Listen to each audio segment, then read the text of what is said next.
Hello.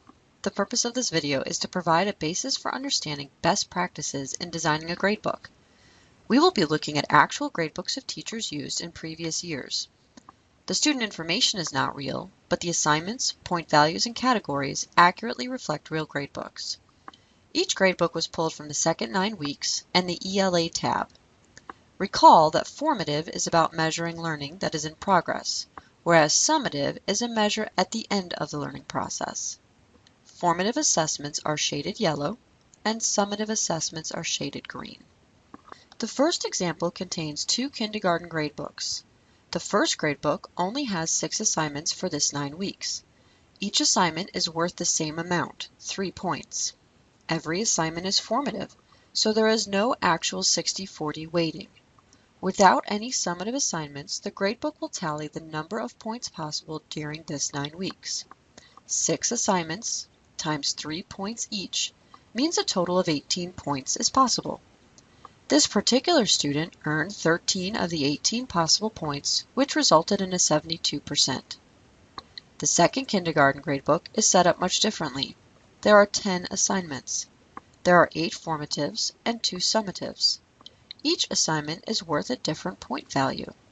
Since there are only 2 summatives, and summatives are 60% of the total grade, each of those assignments is worth 30% of the total grade.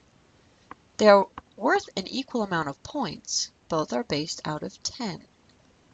Even though the student earned a 7 out of 10 on the second summative, a score of a 4 out of 10 on the first summative is very detrimental to the overall grade.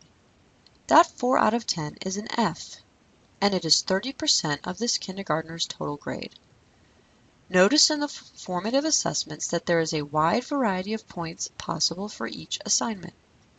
2 assignments are related to naming uppercase and lowercase letters, both worth 26 points.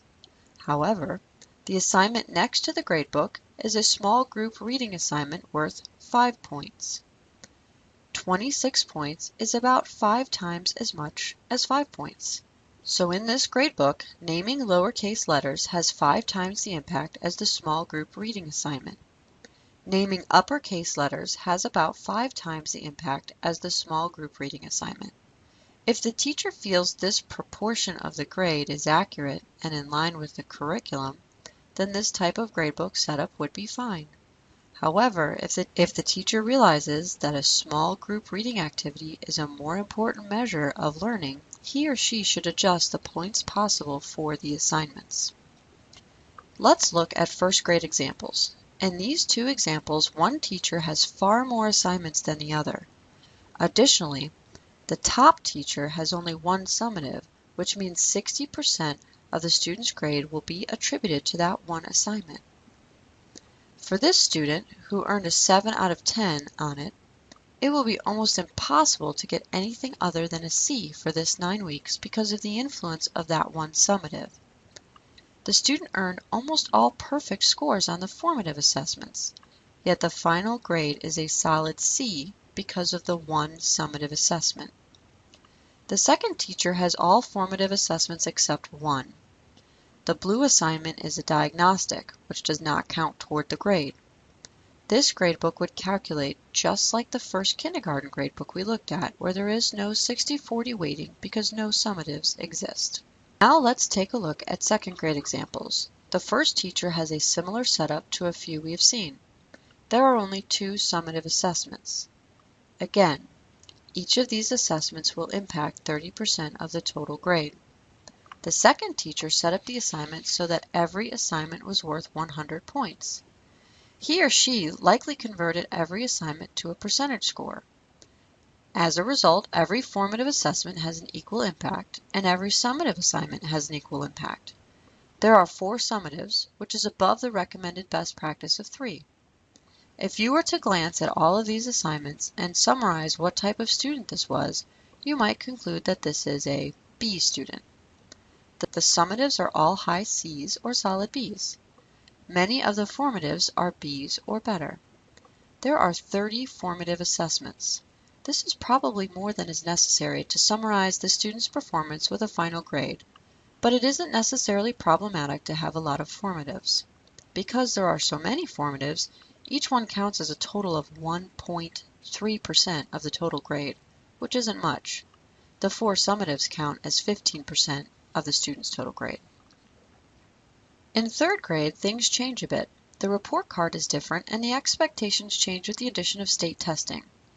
For the first example of a 3rd grade gradebook, notice that there are 3 summatives as recommended. Take a close look at the points possible for each of these. One of the summatives is worth 100 points. Another is worth 4 points. It's easy to make a district assessment worth 100 points since the score comes as a total percentage. It's also easy to assign a district writing prompt a possible 4 points since it's graded on a 4-point rubric. However, this student earned an F in this class largely due to the district assessment, which carries so much weight because it's worth 100 points. The second example shows a more balanced approach to the 3 summatives. The denominators are not equal, but the district assessment is out of 35 compared to the other 2 assessments that are worth 10. So for this example, the district assessment has 3 times the impact as the 2 unit assessments, but it is not as drastic as comparing 100-point assignment to a 4-point assignment. Let's take a look at 2 4th grade examples. The first teacher gave the district writing prompt and counted it as a formative worth 6 points. The second teacher also gave the district writing prompt and counted it as a formative but made it worth 10 points. They also both gave the reading interim assessment during the same week in November. Both counted it as summative, but one counted it out of 32 and the other out of 34. Both students scored the same thing on the writing prompt. They each earned half of the possible points. And both students earned the same score on the district interim reading test, a high C. However, look at the student outcomes in the end. The grades differ by 2 letter grades because of the influence on the number of formatives and how the students performed on those. The second teacher has far more opportunities for the students to influence their grade through formatives than the first teacher does. In 5th grade, the first teacher only has 1 summative assessment. This assessment is a district interim and is calculated as 60% of the student's grade. The student did very poorly on the assessment, earning 15 out of 32 points. Despite many other good grades on formatives, the student barely makes a D overall because of the 1 summative. And in the second example, there are only 8 total assignments and only 1 is summative. The teacher weighted this assignment 2 times, which you can see in the assignment window noted as 32 times 2. However, that double weighting makes no difference because it's the only summative assignment. Finally, let's take a look at a gradebook with a good structure. This teacher has 4 summative assessments. This is beyond the number suggested and helps to give a full picture of the student's abilities. Notice that the denominators are all relatively similar within the formative and summative categories. Look also at the formative assessments. They are all worth similar points, so the impact of each formative is similar to the others. This gradebook is set up in a way that reflects good practices in grade calculation. The number of assessments or the name of the assignments are not being evaluated for our purposes today, only the structure for final grade calculations.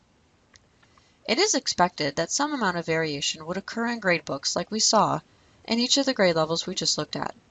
Teachers use a different number of assessment, different point values for assessment, and different designations of formative versus summative.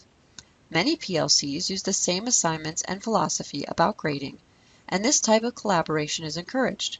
Teachers are the best source of understanding how to report what students have learned, and the gradebook should be a tool that makes that task easier and manageable. However, I hope that what you have seen today reinforces the need to have a solid understanding of how a gradebook should be set up to ensure that reporting of student learning is accurate. Here are some best practices in setting up and managing your gradebook. Choose point values for assignments that make sense. If a writing prompt is a rubric based on 4 points, and naming letters is worth 26 points, but you believe the writing prompt shows an equally valuable amount of learning, then make the point values similar and adjust your grading based on the total possible points.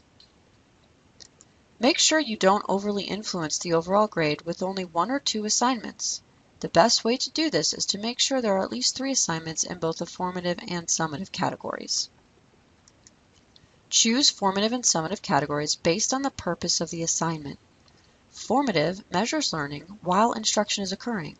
Summative measures learning at the end of instruction. Collaborate with your team. Share best practices and talk about philosophy. Finally, you are the best judge of a student's learning. Talk to your school leadership when you have questions about how to best reflect a student's progress, even if your gradebook tool isn't reflecting what you know about the student.